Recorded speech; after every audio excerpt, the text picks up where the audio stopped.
एक टाइम था जब कीव मॉस्को से ज़्यादा ताकतवर हुआ करता था।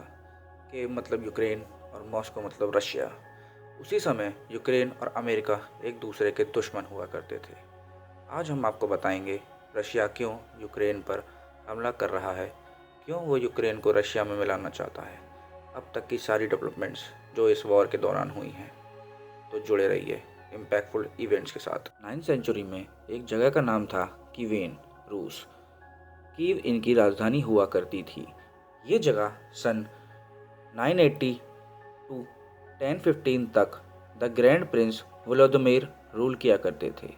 जब कोल्ड वॉर ख़त्म हुई तब यूक्रेन सोवियत यूनियन से अलग हुआ। जब यूक्रेन अलग हुआ तब उसके पास 176 इंटरकॉन्टिनेंटल बैलिस्टिक मिसाइल्स थे, 1249 nuclear warheads, 44 strategic bombers, 700 nuclear tipped missiles और 2000 टैक्टिकल न्यूक्लियर वेपन्स थे, जो कि उस समय 1994 में यूक्रेन ने रशिया को दिए थे। उसके बदले रशिया ने उसकी सिक्योरिटी का वादा किया था, जो कि था बुडापेस्ट एग्रीमेंट। इसके बाद नवंबर 2013 में यूक्रेन के प्रेसिडेंट हुआ करते थे विक्टर यानुकोविक, जिनके ऊपर इल्ज़ाम थे करप्शन के और प्रो रशिया होने के। 2013 में ही इन्होंने यूरोपियन यूनियन से ट्रेड डील कैंसिल कर दी थी। इसके बाद रशिया से इन्होंने $15 बिलियन भी लिए, जिसको देख बहुत सारे यूक्रेनियंस को ऐसा लगा कि उन्हें रशिया को बेच दिया गया हो। तब बहुत प्रोटेस्ट हुए और प्रोटेस्टर्स की मांग थी यूरोपियन यूनियन से ट्रेड डील करें एंड प्रेसिडेंट इस्तीफा दें। फरवरी 2014 में यूक्रेन के प्रेसिडेंट रशिया भाग गए प्रोटेस्टर्स के डर से। इस बात पे रशिया को बहुत गुस्सा आया, तो रशिया ने यूक्रेन का एक हिस्सा क्रीमिया पर कब्जा कर लिया, क्योंकि रशिया ने 1954 में क्रीमिया को यूक्रेन पीपल्स को दिया था। उस समय ये सिर्फ इसलिए दिया गया था जिससे रशिया और यूक्रेन के लोगों के बीच भाईचारा रहे। जब यूक्रेन रशिया से आज़ाद हुआ तब क्रीमिया को एक स्पेशल ऑटोनॉमी दी गई। वो रशिया के मिलिट्री बेसिस वहीं रहेंगे। इसका मतलब यही था कि क्रीमिया यूक्रेन से ना जुड़े।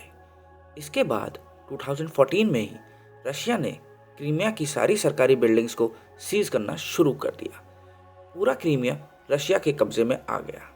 16 मार्च 2014 में वोटिंग हुई एंड उसमें क्रीमिया ने रशिया के साथ रहने के लिए वोट किया। उसके बाद सारा फोकस यूक्रेन के ईस्ट रीजन डोनबास की तरफ शिफ्ट हो गया, जहां पर रशिया के सपोर्टर्स ने डोनबास सीज करना शुरू कर दिया। पहले तो यूक्रेन ने ये सब देखकर कुछ नहीं कहा।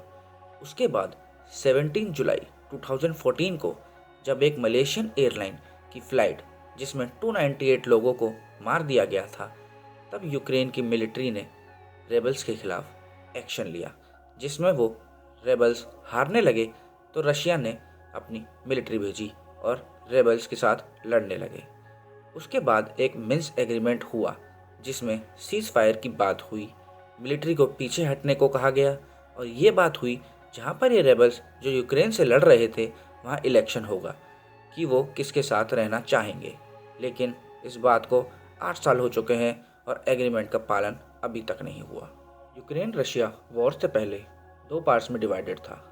जो आप एरिया देख रहे हैं वहाँ पर रशियन बोली जाती है, बाकी जगह पर यूक्रेनियन बोली जाती है। डोनबास एरिया में उन रेबल्स की ही सरकार है जो यूक्रेनियन फोर्सेस से लड़ती है। ये जगह भी 2 पार्ट्स में डिवाइडेड है। इसके नाम है लोहांस्क एंड डोनांस्क। फिर रशिया ने अपने बॉर्डर पर मिलिट्री लगा दी। नाटो मतलब नॉर्थ अटलांटिक ट्रीटी ऑर्गेनाइजेशन, ये एक मिलिट्री ऑर्गेनाइजेशन है जो कि यूरोप की रक्षा के लिए बनाया गया था। रशिया चाहता है नाटो अपने आप को और ना बढ़ाए, मतलब इसमें और मेंबर्स ऐड ना हों। ये हैं नाटो फाउंडिंग कंट्रीज़ जिन्होंने कोल्ड वॉर के दौरान ही नाटो को बनाया था, और ये हैं वो कंट्रीज़ जो कोल्ड वॉर के बाद इसमें शामिल हुई।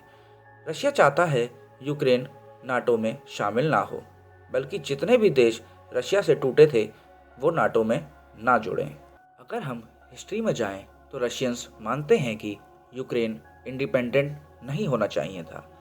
मॉडर्न हिस्ट्री में जाएं तो यूक्रेन रशिया का ही पार्ट रहा है। एवरी 6th पर्सन यूक्रेन में एथनिक रशियन है and every 3rd person Russian बोलता है।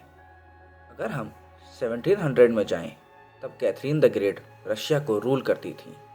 तब यूक्रेन के लोगों को रशियन बनाया जा रहा था। तब स्कूल्स को बोला गया था कि वो बच्चों को रशियंस पढ़ाएं। 1800 में यूक्रेनियन लैंग्वेज को बैन कर दिया गया। 1930 में स्टालिन, उस समय के प्रेसिडेंट, ने बहुत सारे यूक्रेनियंस को मारा और उस जगह को रशियन से भर दिया। इसलिए यूक्रेन में इतने लोग रशियन बोलते हैं। रशिया हमेशा यूक्रेन को अपने ही में ही मिलाना चाहता था, क्योंकि वहाँ कोल है, एग्रीकल्चर एरिया है और आयरन है। पुतिन हमेशा कहते हैं यूक्रेन के और रशिया के लोग एक ही हैं, लेकिन 70% यूक्रेनियंस लोग इस बात को नहीं मानते। 67% लोग यूरोपियन यूनियन को ज्वाइन करना चाहते हैं। 59% लोग नाटो में ज्वाइन।